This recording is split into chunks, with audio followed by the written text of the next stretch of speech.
আমাদের ইহজগতের কথা ভুলে গিয়ে আমরা পরমার্থিক জগতের কথা চিন্তা করব, কারণ যে পরমার্থিক জগৎ থেকে আমাদের আশা এবং ফিরেও যাব সেই জায়গায়। কিছুদিনের জন্য আমাদের সংসার জীবনে এই সংসারে বিচিত্র নাট্যমঞ্চে অভিনয় করছি, কিন্তু আপন গন্তব্যস্থলে সবাইকে ফিরতে হবে।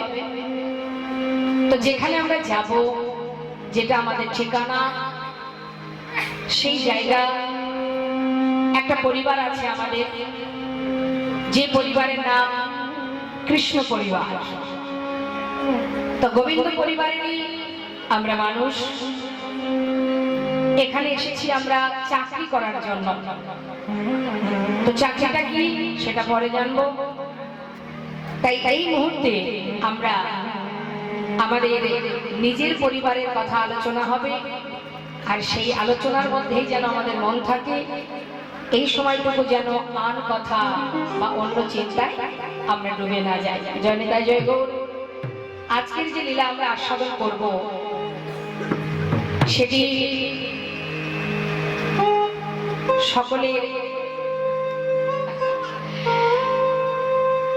সকলের ইচ্ছা অনুযায়ী যে লীলা আমরা আস্বাদন করব সেটি হচ্ছে বৃন্দাবন লীলা।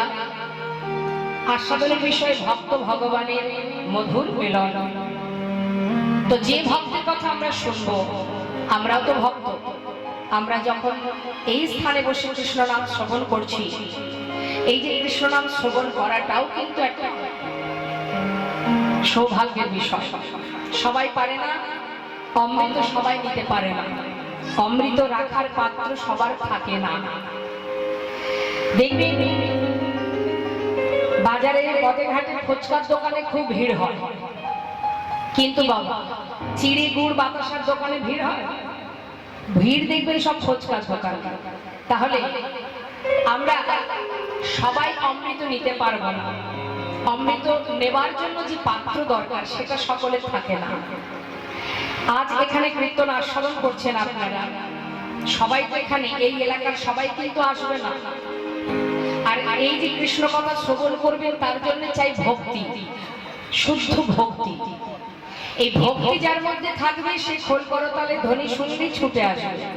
আর যার মধ্যে ভক্তির লেশ নেই সে দেখবেন টিভিতে বসে বসে সিরিয়াল দেখছে, কারণ এখন সিরিয়ালের সময়। হ্যাঁ, তো যারা আমরা এখানে আছি, কৃষ্ণ কথা শ্রবণ করছি, আমরা প্রভুকে ভালোবাসি তাই বসেছি, তিনি বসিয়ে রেখেছেন তাই আমরা বসে আছি। তা আসুন আমরা সবাই মিলে যে উদ্দেশ্যে আমাদের এখানে বসা, সেই দিকে মন দিয়ে আস্বাদন করব ভক্ত ভগবানের মধুর মিলন। তো সেই ভক্তটি হচ্ছে কৃষ্ণের প্রিয় সখা সুদামা। নিতাই গৌর হরিবল হরিবল গৌর। এই যে সুদামা একদিকে কৃষ্ণের প্রিয় বন্ধু, আর একদিকে কৃষ্ণের পরম ভক্ত। তাহলে একটা মানুষের মধ্যে দুটো গুণ, এক সে বন্ধু, আবার এক ভক্ত। বন্ধু তো সবারই আছে বাবা, আমাদেরও আছে বন্ধু, কিন্তু বন্ধু কাকে বলে, বন্ধুত্ব কাকে বলে, আজ আমরা লীলা থেকে জানতে পারবো। আর ভক্ত কাকে বলে সেটাও আমরা জানতে পারবো। চলে যাব আমরা নবদ্বীপ ধামে। সবার আগে গৌর চরণে সকলে প্রণাম জানিয়ে আসি। হায় গৌর হরি গৌর হরি গৌর।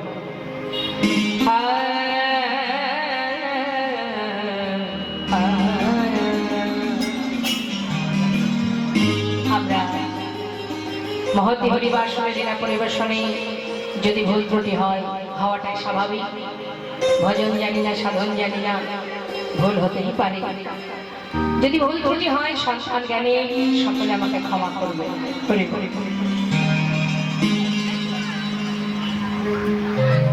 শ্রী গৌরাঙ্গের দুটি পদ যার ধন সম্পদ।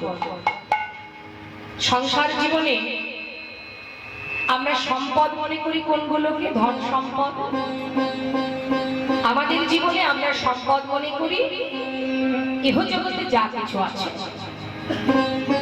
যদি কেউ চারটে বাড়ি করতে পারে, গ্রামে একটা, শহরে একটা, বিদেশে একটা, কেউ যদি 10টা গাড়ি করতে পারে, বিষয় সম্পদ উপার্জন করতে পারে, ব্যাংকে টাকা জমাতে পারে, মা বাবা গর্ব করে বলে আমার ছেলেকে আমি মানুষের মতো মানুষ করেছি, তাই গৌর হরি বল। কেন? কোটি কোটি টাকার মালিক আমার সন্তান, উপযুক্ত মানুষ করেছি আমার সন্তানকে, না খেয়ে না দিয়ে মানুষ করেছি। ইহ জগতের ধন সম্পদের মালিক সে, তাই না মা?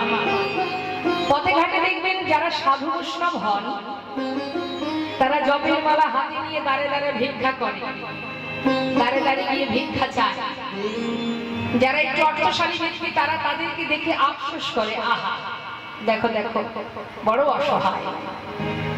কিন্তু একবার দিনের শেষে বিচার করে দেখতে হবে মা, যাদেরকে আমরা অসহায় মনে করি তারা কিন্তু অসহায় নয়, বরং আমরাই অসহায়। কেন? যে স্বামীর কৃষ্ণ ভজনের জনমটা পেয়ে সারা জীবন ধরে অর্থের পিছনে ছুটতে ছুটতে আমাদের গোনা দিনটা ফুরিয়ে যাচ্ছে, দিনের শেষে আমাদের জীবন বেলা যখন শেষ হবে, আপন গন্তব্যস্থলে যখন ফিরবো করিব, তখন নিয়ে যাব কি সঙ্গে করে?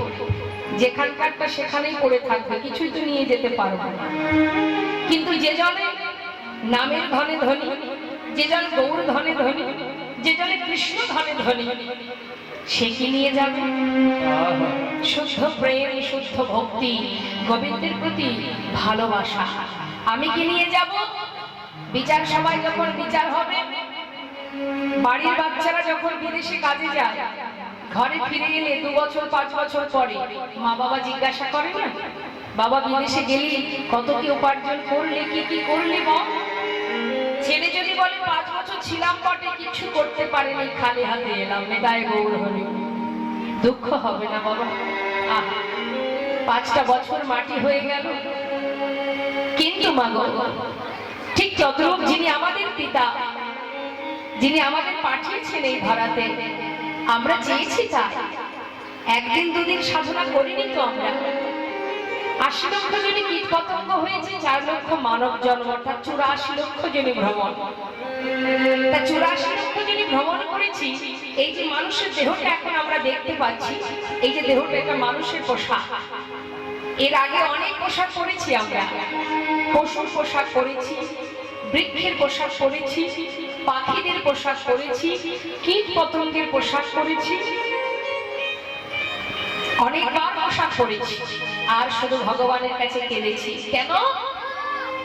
এই জন্য কেঁদেছি, বলবার শক্তি দাও, বুঝবার মতো স্মরণ শক্তি দাও, ভালোবাসবার মতো মন দাও, সেবা দেবার মতো 2টো হাত দাও। শুধু চেয়েই গেছি, যেটা মনুষ্যকুলে মানব জন্মে সম্ভব, যেটা মানব দেহ মানব জাতি পারে, সেবা দিতে পারে, নাম করতে পারে, স্মরণ করতে পারে, বুঝতে পারে, অনুভব করতে পারে, যেটা মনের পশু পারে না। তাহলে আমরা 84 লক্ষ জনী ভ্রমণ করে বারবার এই দেহটা চেয়েছি, তাই পেয়েছি। পেলে কি হবে? এতবার জন্ম পেলাম বটে বাবা, কিন্তু ভগবানের প্রতি ভক্তি শ্রদ্ধা আমাদের হলো না, তার প্রতি প্রেম জন্মালো না, তাকে ভালোবাসতে শিখলাম না। পেলাম বটে অনেকবার জন্ম, কিন্তু সবই হেলাই নষ্ট হলো। তাই ইহ জগতের বিষয় সম্পদের মালিক যে, সেই সম্পদ রেখে চলে যেতে হবে, চলে যেতে হবে। তবে তুমি যখন চলে যাবে, তোমার ওই আসনে আর একজন এসে বসবে। আগে ছিল কে? তোমার পিতা, সে নেই, তাই তোমার হাতে দায়িত্ব পড়েছে। তুমি যখন চলে যাবে, দেখবে সেই আসনে আর একজন এসে বসে আছে। অর্থাৎ ইহ জগতে সব কিছুই পড়ে থাকবে, তোমার জীবনে শুধু শূন্য আর শূন্য, কিছুই নেই। তাই এই ইহ জগতের সম্পদকে পেয়ে গর্ব করার, অহংকার করার কোনো দরকার নেই। কারণ আজ এটা আমার, আমি যখন থাকবো না কাল সেটা অন্য কারণ হয়ে যাবে। তাহলে কিসের গর্ব আমাদের? অহংকার করে লাভ কি? যেটা আমার নয়, যেটা আমি নিয়ে যেতে পারবো না, পারবো কি? মনে করুন এই জগতে আপনার অনেক কিছু আছে, আপনি হয়তো এক দেশ থেকে আর এক দেশে যাচ্ছেন, মানে বিদেশে যাচ্ছেন, বর্ডার ক্রস হওয়ার সময় পাসপোর্টটা যখন বর্ডারে দেখাবেন, একটা পাসপোর্টে আপনি আপনার পরিবার, আপনার বিষয়, টাকা পয়সা সবকিছু নিয়ে যেতে পারবেন বাবা?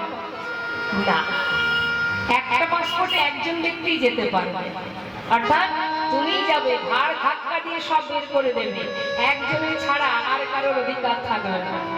তুমি যতই বলো এটা আমার ছেলে, এটা আমার মেয়ে, সারা জীবনে এই জায়গায় থেকে আমি এত কিছু করেছি, বাড়ি গাড়ি সব আমার সাথে এরাও যাবে না, কারোর যাওয়ার কোনো অধিকার নেই, একমাত্র তুমি একাই যাবে।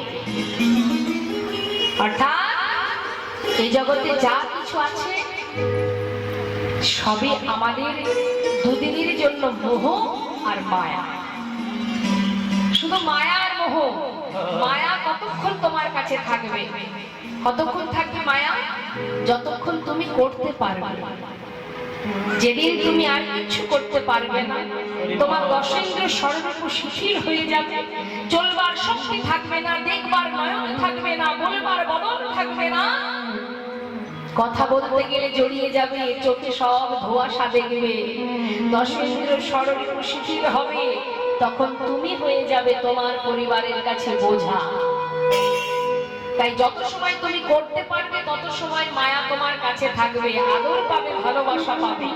যেদিন তুমি করতে পারবে না তত সেই দিন থেকে তোমাকে আর কেউ ভালোবাসবে না। কিন্তু জগতে একজন আছে বাবা, যাকে ডাকলেও সে তোমার কাছে থাকে, আছে, না ডাকলেও সে তোমার কাছে আছে। যাকে ভালোবাসলেও সে তোমায় ভালোবাসবে, তুমি ভালো না বাসলেও সে তোমাকে ভালোবাসবে। সে একজন, যিনি তোমাকে এখানে পাঠিয়েছে, তোমাকে চলে যাওয়া পর্যন্ত তোমার সম্পূর্ণ দায়িত্ব তার। সর্বক্ষণ তোমার কাছে ছায়ার মতো আছে, শুধু দেখার নয়ন নেই তাই তুমি দেখতে পাচ্ছ না। তোমার সুখে আছে, দুঃখে আছে, ভালোতে আছে, মন্দতে আছে, সর্বক্ষণ তোমার কাছে আছে, অনাদি আদি গোবিন্দ। তাই তো যারা বুঝেছে তারা সংসার পরিত্যাগ করে চলে গেছে। বিশ্বকবি রবীন্দ্রনাথ ঠাকুর তাই তো তিনি একটি গানও লিখেছেন,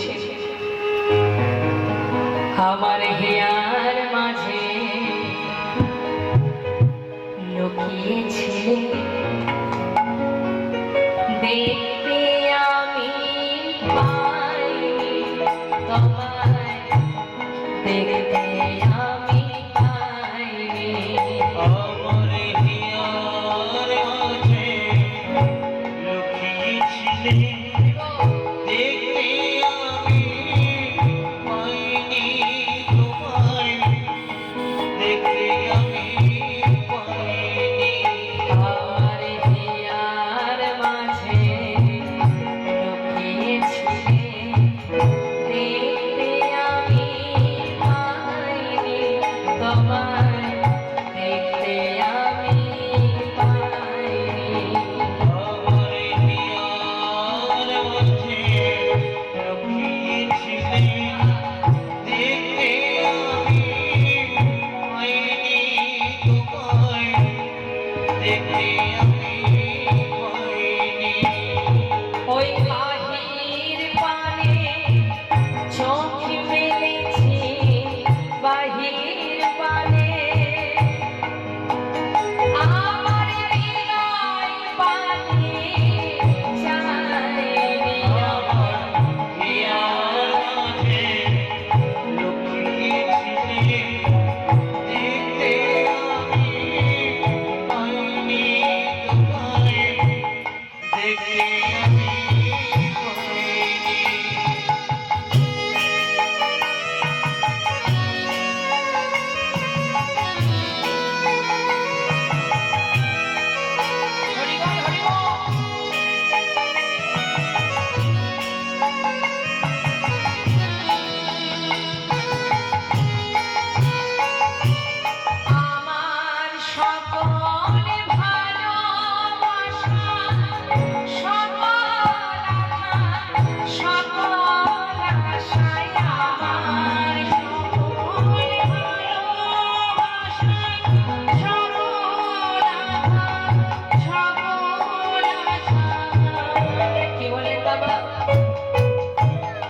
কবিগুরু রবীন্দ্রনাথ ঠাকুর তিনি বলছেন, আমার ভালোবাসাতেও তুমি আছো, আমার আঘাতেও তুমি আছো, আমার ভালোতে মন্দতে সর্বত্রে তুমি আছো, আমার কাছে আছো, কিন্তু আমি তোমার কাছে যাই নাই।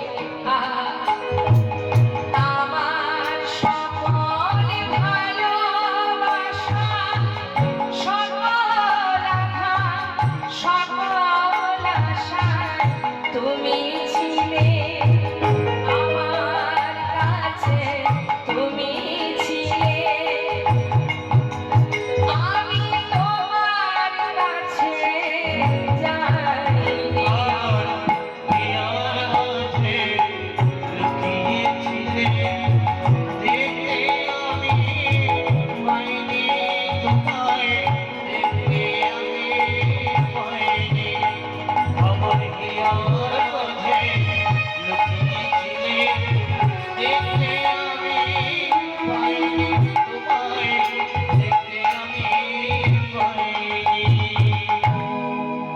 দেখবার নয়ন, নয়নের উপরে একটা পর্দা আছে।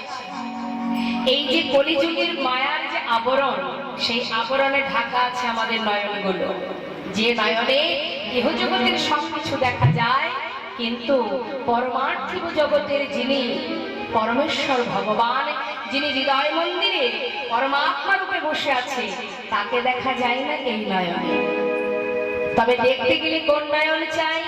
গুরু দীক্ষা, গুরু শিক্ষা।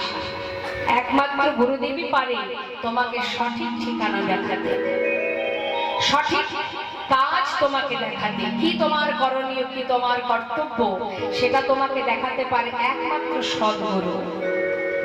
বৈষ্ণব মহাজন বললেন, কৃষ্ণ কৃপা জগৎময়, গুরু কৃপা কোন কোন ভাগ্যবান ভাগ্যবতীর হয়। আগে গুরুচরণ আশ্রয় করতে হবে, নিজেকে জানতে হবে, কি আমার পরিচয়, কি আমার করণীয়, আর কি করছি আমি সংসারে, যেটুকু করছি আমরা, এটা আমাদের দায়িত্ব কর্তব্য। ছেলে মেয়ের ভবিষ্যতের চিন্তা করা, অর্থ উপার্জন করা, এগুলো হচ্ছে সংসারের কাজ, এগুলো দায়িত্ব তোমার। কিন্তু বাবা, এই যে সংসারে আমরা কর্ম করছি, জেনে রাখবেন শাস্ত্রে বললেন, কৃষ্ণ ভজিবার করে সংসারে আইবে, মিছে মায়ায় বদ্ধ হয়ে বৃক্ষ সম হইবে। তাহলে আমরা কি জন্য এসেছি? কথাগুলোর মধ্যে মন দিতে হবে। কৃষ্ণ ভজিবার করে সংসারে আইনু, অর্থাৎ সংসারে এসেছি কৃষ্ণ ভজন করব বলে। অনেকে দেখবেন ভুল করে বলে বসে। কখনো যদি কেউ বলে, কিরে অমুকের বাড়িতে কীর্তন হবে, যাবি নাকি শুনতে? বলে, না রে ভাই, কীর্তন শোনার সময় এখন নেই, বাবা সংসার করেছি, এখন কি আর কীর্তন শুনতে গেলে হবে? অনেকে বলে। কিন্তু মানো, সংসার কি সত্যি আমরা করেছি? মনে হয় বাবুন তো এখানে গোদাবরীতে বলছি, কৃষ্ণ ভজিবার করে সংসারে আইনে, অর্থাৎ সংসার আগে থেকে ছিল, আমি সেখানে এসেছি। আবার আমি যখন মারা যাব, সংসার কি আমার সঙ্গে চলে যাবে? যাবে না। অর্থাৎ সংসার আমিও করিনি, আমার পিতাও করেনি, আমার ঠাকুর দাদাও করেনি, হয়ে আসছে সংসার। তার মধ্যে আমরা এসেছি কৃষ্ণ ভজন করব বলে। অর্থাৎ আমাদের পরিচয়, আমরা ভগবানের চরণের দাস। ভালো করে জানবেন, আমাদের পরিচয় হচ্ছে আমরা গোবিন্দ চরণের দাস। দাসের কাজ কি? দাস দাসের কাজ কি? যারা বাড়িতে কাজের লোক রাখে, তারা তো দাস দাসী, মালিকের কথায় কাজ করবে, চলবে, মালিক যা বলবে তাই করবে। মালিকের সেবা, মালিকের কর্ম, মালিকের দেখাশোনা, দাস দাসীদের তো এটাই কাজ। তাহলে আমরা যদি ভগবানের দাস হব, আমাদের কি কর্তব্য? আমাদেরও তো তার সেবা করা, তাই তো, তার কথা মতো চলা, তার দেখাশোনা করা, তাকে ভালোবাসা, এটা তো আমাদের কাজ। আমরা যদি দাসী হব, কিন্তু একবার ভেবে দেখুন না, যার যার নিজের কাছে জিজ্ঞাসা করে দেখুন, সত্যি কি আমরা ভগবানের দাস? না, আমরা ভগবানের দাস কেউ হতে পারিনি। আমরা সবাই দাস হয়েছি, তবে ভগবানের দাস নয়, সবাই মায়ার দাস হয়ে বসে আছি, মায়ার পিছনে ছুটছি। তাই সংসারে আমাদের কাজ হচ্ছে কৃষ্ণ ভজন। তবে কি সংসার করব না? কেন করবে না? রাধারানীও তো সংসার করেছে, আয়ানের ঘরণী ছিলেন, জটিলা কলিলার সংসারে বাদিনী শাশুড়ি নবদিনীর ঘরে রান্না করেছেন, কর্ম করেছেন। তাহলে তিনিও সংসার করেছেন, তার মনটা কোথায় থাকতো সর্বদাই? কোথায় থাকতো? কৃষ্ণের কাছে, গোবিন্দের কাছে। হ্যাঁ, কর্ম করতো হাতে, সবই করতো, কিন্তু মনটা থাকতো গোবিন্দের কাছে। ঠিক তদ্রূপ আজ রাধারানী আমাদের মতো জীবকে শিক্ষা দিলেন, হে জীব, হাতে কর্ম করো, দায়িত্ব পালন করো, ছেলে মেয়েকে মানুষ করো, ভবিষ্যতে অর্থ উপার্জন করো, কিন্তু নিজের কর্মটাও করো, অর্থাৎ মনটা দিয়ে দাও গোবিন্দ চরণে। হরি বল, হরি বল। তাহলে কি হবে? দুই দিকে সমান। সংসারের প্রথম তোমার দায়িত্ব পালন, এদিকে কৃষ্ণ ভজন। কৃষ্ণ ভজন করো, চলতে পথে কৃষ্ণ ভজন, বলতে কৃষ্ণ ভজন, তাতে তো তোমার অসুবিধা নেই। কলিযুগে তো ভগবানকে ডাকার জন্য কোন রকম শুদ্ধ বসন, শুদ্ধ স্থান, এরকম কোনো বিষয় তো নেই শাস্ত্রে। মহাজন বললেন, অপবিত্র পবিত্র বা সর্বাবস্থাগত বিবাহ জপ ছাড়ে পুণ্ডরিকাক্ষ সবার জপ ভাগ সূচি। মানে তুমি পবিত্র থাকো, অপবিত্র থাকো, শুচি থাকো, অশুচি থাকো, যেখানে থাকো, যেমন অবস্থায় থাকো, যখনই তুমি হরিকে স্মরণ করবে, তোমার ভিতর বাহির পবিত্র হয়ে উঠবে। তাই গৌর হরি বল, হরি বল। তাহলে অনেক সহজ উপায় কলিযুগে বাবা, সহজ উপায়। চলতে পথে, বলতে পথে, মুখে করো হরি নাম, কৃষ্ণ নাম, মহামন্ত্র জপ করো। কারণ হরি নাম ছাড়া করে জীবের গতি নাই, গতি নাই, গতি নাই। যে পথে যাও না কেন, যে কর্মই করো না কেন, বিদায় যখন আমাদের হবে, চলে যখন যেতে হবে, এই দেহ ছেড়ে, ঘর ছেড়ে, গৃহ জগতের সব ফেলে, তখন আমাদের জীবনের একজনই সঙ্গী হবে, সে হচ্ছে হরিনাম। তাহলে সব দেহটা যখন কাঁধে করে নিয়ে যাবে, তখন যদি হরিনাম আমাদের পাছু পাছু যায়, লাভ কি আমাদের? আত্মা তো চলে গেছে, দেহের পিছনে হরিনাম করে লাভ আছে? লাভ নেই। যত সময় দেহে প্রাণটা আছে, তত সময় না হয় হরিনাম করি। হরি বল। তা আমরা সবাই মিলে একবার একটু হরিনাম করব, মহামন্ত্র জপ করব, প্রত্যেকে গাইবেন, আমিও গাইব, আমার শেষ হলে আপনারা গাইবেন, কেমন? শুনবো। তবে সাবধান, হরিনাম করবার সময় যেন অলসতা না থাকে। গালে হাত কেন? কি এত দুশ্চিন্তা? হ্যাঁ, চিন্তা নেই, কোনো চিন্তা নেই, শুধু ভরসা তার উপরে রাখতে হবে। ঠিক আছে? হাতে তালি দিয়ে জোরে জোরে হরিনাম, গলা ছেড়ে স্বতঃস্ফূর্ত ভাবে হরে কৃষ্ণ, হরে কৃষ্ণ, কৃষ্ণ কৃষ্ণ, হরে হরে, হরে রাম, হরে রাম,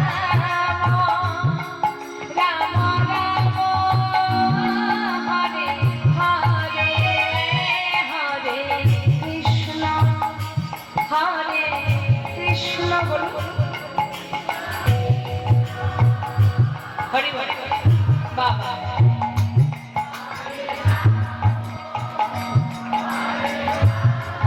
হরি হরি।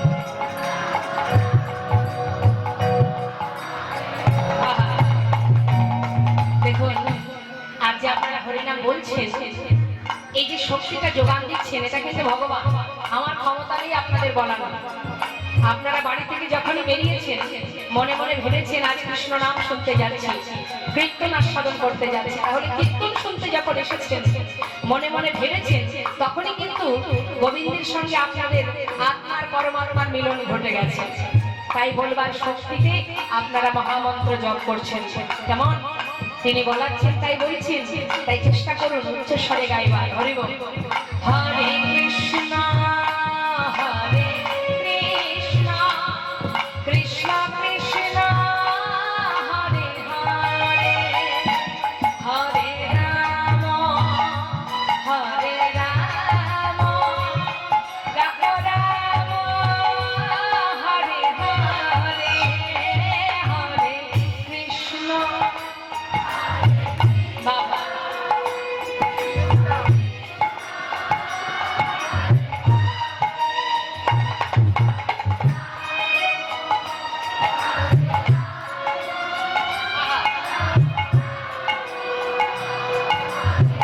খুব সুন্দর।